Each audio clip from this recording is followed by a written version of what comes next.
Assalamualaikum warahmatullahi wabarakatuh.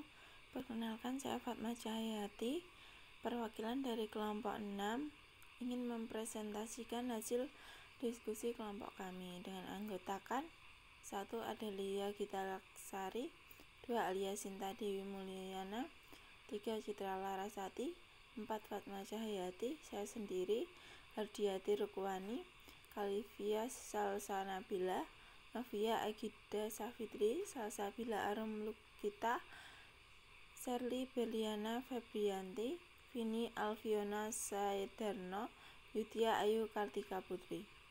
Dalam topik 1. Pengertian komunikasi terapeutik, 2. Definisi penggunaan diri secara efektif dalam komunikasi terapeutik, 3. Resume drama It's Okay Not Be Okay.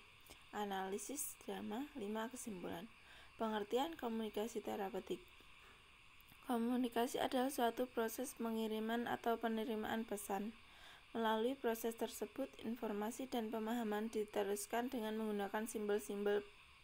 Proses tersebut terdiri dari 5 elemen, yaitu komunikator, pesan, media, penerima, dan umpan balik.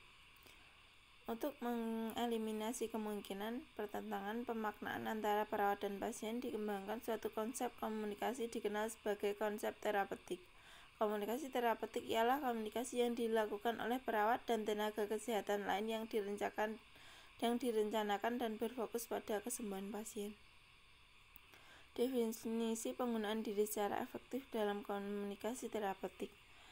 Perawat perlu menyadari bahwa semua tindakan perawatan dilaksanakan oleh bentuk komunikan nonverbal atau verbal. Oleh karena itu, perawat mengetahui fungsi komunikasi dan sikap serta keterampilan yang perlu dikembangkan dalam komunikasi dengan klien.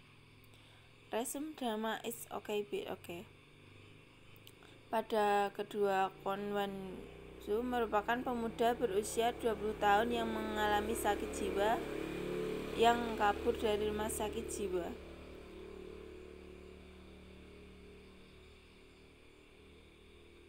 Mansu mengira jika anaknya tersebut kabur karena dibawa oleh salah satu perawat di rumah sakit jiwa tersebut bersama Gang Ti. Kemudian Dewan Kongmansu meminta Gang Ti menemuinya. Dewan Kongmansu masih saja marah-marah di hadapan perawat, Gang Ti, dan direktur rumah sakit tersebut. Namun tiba-tiba Gang Ti menyanggah pemikiran Dewan Kongmansu karena diteringat oleh pengalaman pribadinya. Di suatu perawat, Gang Ti bicara dengan nada tinggi sehingga Dewan Kongmansu tidak terima dan menampar perawat Gang Ti. Tindakan perawat Gang Ti di situ memang salah satu tidak sepantasnya dilakukan tersebut pada kliennya. Setelah itu, Dewan Kongmansu meninggalkan ruangan itu.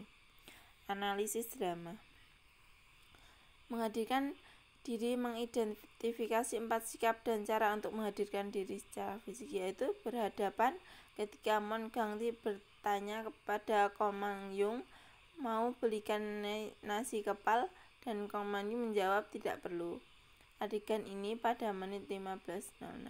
Mempertahankan kontak mata ketika Yo Sung Ju, asisten Lee Sang In, menggambarkan bahwa larangan menerbitkan buku kisah hidup zombie telah disetujui dan Lee Sang In memperhatikannya dengan seksama. Adegan ini pada menit 13.29 sampai dengan 13.33. Membungkuk ke arah klien ketika Yo Sung Ju, asisten Lee Sang In, membungkukkan badannya ketika Lee Sang In ingin pergi sambil berkata, "Hati-hati Pak." Adegan ini pada 14.41. Tetap rileks ketika penulisan kau megang rambut dan Gang Ti sambil berkata, "Aku melihat kau ingin dicintai," dan Gang Ti dengan tenang menghadapinya. Adegan ini dalam menit 18.28. Kesimpulan. Dewan Kongmansu, yaitu ayah dari pemuda mendatangi rumah sakit jiwa tersebut. Ayahnya tersebut mendatangi ke ruangan direktur rumah sakit karena merasa dibuat kerugian dengan kaburnya anaknya tersebut. Dan menurut rumah sakit tersebut, karena telah gagal dalam pengawasan anaknya, Dewan Kongmansu mengira jika anaknya tersebut kabur karena dibawa oleh salah satu perawat di rumah sakit tersebut. Kemudian Dewan Kongmansu meminta Gengti menemuinya. Direktur rumah sakit menasihati Dewan Konbangsu agar tidak bertindak kejam pada putranya sendiri. Namun tetap Dewan Konbangsu tidak memedulikan perkataan direktur rumah sakit tersebut. Berhadapan ketika Mon Gengti bertanya kepada Gon mau diberikan isi kepala, dan Mon menjawab tidak perlu. Tetap rileks, menghargai, empati, konkret. Sekian dari presentasi yang dapat saya sampaikan. Mohon maaf jika ada salah kata dalam pengucapan saya. Saya akhiri. Wassalamualaikum warahmatullahi wabarakatuh.